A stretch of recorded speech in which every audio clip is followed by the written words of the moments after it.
जागो जागो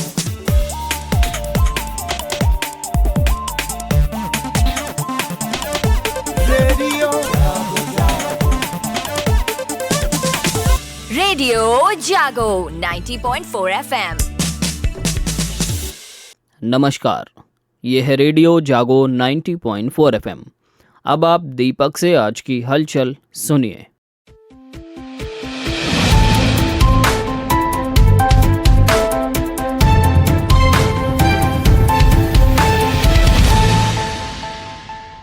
चक्रवात मिचौंग के कारण तमिलनाडु बुरी तरह से प्रभावित हुआ है। मौसम विभाग के अनुसार मिचौंग आंध्र प्रदेश का समुद्री तट पार कर चुका है। चक्रवाती तूफान के कमजोर पड़ने से मामूली राहत के आसार भी हैं। मौसम विभाग ने बताया है कि चक्रवाती तूफान मिचौंग का लैंडफॉल पूरा हो गया है और पिछले 6 घंटे में ये उत्तरी आंध्र प्रदेश की तरफ बढ़ा है। तेलंगाना विधानसभा चुनाव में कांग्रेस की जीत के बाद पार्टी के प्रदेश अध्यक्ष रेवंत रेड्डी को राज्य का अगला मुख्यमंत्री घोषित किया गया है। रेड्डी ने कोडंगल और कामारेड्डी से चुनाव लड़ा था, लेकिन वो सिर्फ कोडंगल में जीत दर्ज करा पाए।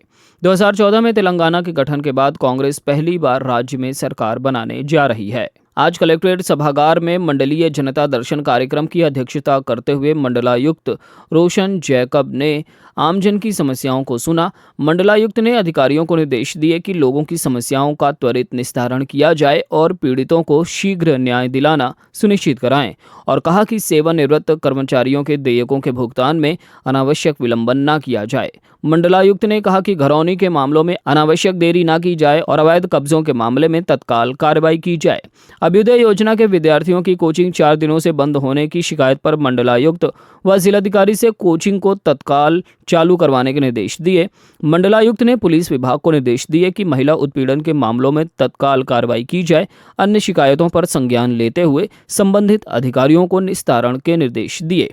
इस अवसर पर अपर आयुक्त प्रशासन घनश्याम सिंह, पुलिस अधीक्षक केशव चंद्र गोस्वामी सहित अधिकारी उपस्थित रहे।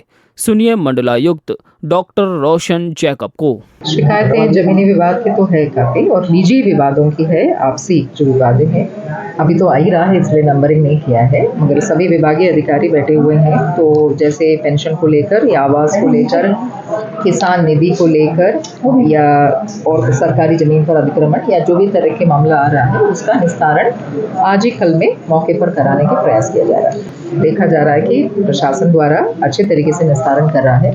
पिछले मंडलीय जनता दर्शन था 280 शिकायतें आई थी, जो सभी के सभी निस्तारण में आंखें मेरे सामने है और ज़्यादा लोग उससे लौट के आए भी नहीं। तो ये माना जा रहा है कि जिनके काम होने लायक था वो हो चुका होगा।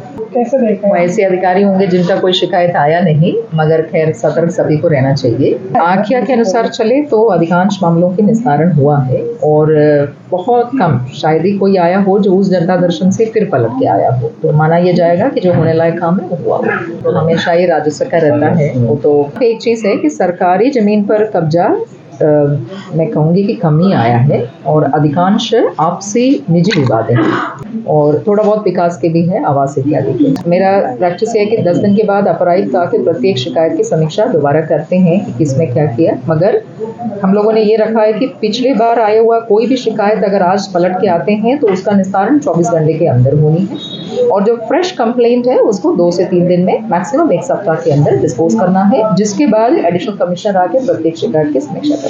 मंडलायुक्त डॉक्टर रोशन जैकब ने आज जिलाधिकारी मंगला प्रसाद सिंह के साथ राम जूनियर स्कूल में मतदाता पुनरीक्षण कार्य का निरीक्षण किया। मंडलायुक्त ने बीएलओ को घर घर जाकर 18-19 आयु वर्ग के छूटे हुए मतदाताओं को जोड़ने के निर्देश दिए। मंडलायुक्त ने कहा कि प्रथम बार मतदाता बनने के लिए फॉर्म 6 भराया जाए। इसके बाद मंडलायुक्त ने बढ़ायल के उच्च प्राथमिक विद्यालय में बीएलओ के कार्य को देखा तथा अगले 4 दिनों में पुनरीक्षण कार्य हेतु विशेष प्रयास किए जाने के लिए निर्देश दिए। भ्रमण में जिलाधिकारी मंगला प्रसाद सिंह, इस अवसर पर अपर आयुक्त घनश्याम सिंह, जिलाधिकारी मंगला प्रसाद सिंह, पुलिस अधीक्षक केशव चंद्र गोस्वामी सहित अन्य अधिकारी उपस्थित रहे। मंडलायुक्त रोशन जैकब ने जिलाधिकारी मंगला प्रसाद सिंह के साथ विधायक गोपामऊ श्याम प्रकाश के आरएएस प्लांट का निरीक्षण किया। मंडलायुक्त ने आधुनिक तरीकों से मत्स्य पालन को देखा, मत्स्य पालन वाले टैंकों और तालाबों को देखा। मंडलायुक्त ने मत्स्य बीज हैचरी को भी देखा और कहा कि जनपद हरदोई में मत्स्य पालन की असीम संभावनाएं हैं। मंडलायुक्त ने कहा कि मत्स्य पालन से संबंधित सहकारी समितियों के गठन पर जोर दिया जा रहा है। इस अवसर पर उपनिदेशक मत्स्य और ब्लॉक प्रमुख रवि प्रकाश उपस्थित रहे।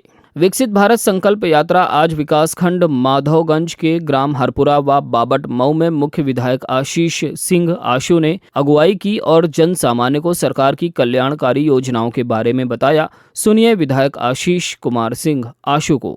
हरपुरा और बाबट मऊ 2 ग्राम सभाओं में हम उपस्थित रहे। संकल्प यात्रा के साथ मोदी जी की जो 9 वर्ष की 9.5 वर्ष की नीतियां हैं, उनको सब जो योजनाएं हैं। विकासखंड संडीला के ग्राम सांक व टिकरा बरार में माननीय विधायिका अलका अर्कवंशी द्वारा दोनों जगहों पर यात्रा कार्यक्रम की अगवानी की गई। यात्रा में जन कल्याणकारी योजनाओं की जानकारी दी गई। आइए सुनते हैं विधायक अलका अर्कवंशी को।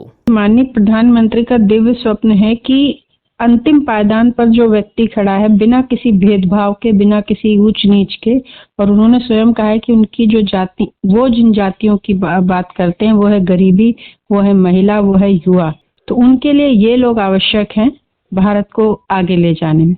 उनके लिए कोई जात, कोई ऊंचा नीचा, कोई धर्म, कोई भेदभाव जरूरी नहीं है। तो माननीय प्रधानमंत्री ये चाहते हैं कि उनकी जनता जिसने उन्हें आशीर्वाद दिया, उनके लिए क्या योजनाएं लाए हैं, क्योंकि जनता का हक है। सरकार इसलिए बता रही कि पूर्व की सरकारों में तो खाली योजनाएं बता के पैसे निकाल लिए जाते थे। यहाँ सरकार गांव-गांव जाकर ग्रामीणों को ये बता रही है कि सरकार उनके लिए क्या योजनाएं लाई है, सरकार उनके लिए क्या करना चाहती है, और सरकार उनके दरवाजे पर खड़ी है। माननीय प्रधानमंत्री, माननीय मुख्यमंत्री, सभी माननीय सांसदों, माननीय विधायकों के द्वारा जनता के जनप्रतिनिधि उनके साथ खड़े हैं, जो कि पूर्व में कभी नहीं होता था दूसरी सरकारों में। तो इसका सबसे बड़ा लक्ष्य है कि हम भारत को विश्व गुरु कैसे बनाएंगे, हमारे ग्रामीण अंचलों के लोग उन्नत कैसे होंगे, उनके जहन सहन में कैसे बदलाव आएगा, उनको वो सुविधाएं जिसके वो पात्र हैं, जिसके हकदार हैं, वो कैसे मिलेंगी। माननीय प्रधानमंत्री की इस विकसित यात्रा के माध्यम से हम जनता को ये बता पा रहे हैं, जनता का विश्वास जोड़ पा रहे हैं। ये इस यात्रा का मुख्य उद्देश्य है। मैं विशेष रूप से शुभकामनाएं देना चाहती हूँ 90.4 FM रेडियो जागो को, जो सरकार के जो जनहित के लिए सदैव खड़ा है, जनता की योजनाओं को उनको जागृत करने में सरकार की सहायता कर रहा है, जनहित भागीदारी का काम कर रहा है। उसके लिए बहुत बहुत शुभकामनाएं रेडियो जागो को और उसकी पूरी टीम को। विकासखंड अहिरोरी के ग्राम कोट में जिला पंचायत हरदोई अध्यक्ष प्रेमावती ने अगुवाई की। इसी तरह खंड विकास अधिकारी द्वारा प्रतिभाग किया गया। विकासखंड सांडी के ग्राम निकारी डिंगासर में सदस्य विधान परिषद अशोक अग्रवाल ने यात्रा की अगुवाई की। विकासखंड सुरसा, मल्लावा, पिहानी, बिलग्राम, बरखनी, शाहाबाद के गांव में पहुंची विकास भारत संकल्प यात्रा की जनप्रतिनिधियों ने अगुवाई की। विभिन्न विभागों के अधिकारियों ने लोगों को सरकार की कल्याणकारी योजनाओं के बारे में विस्तार से बताया।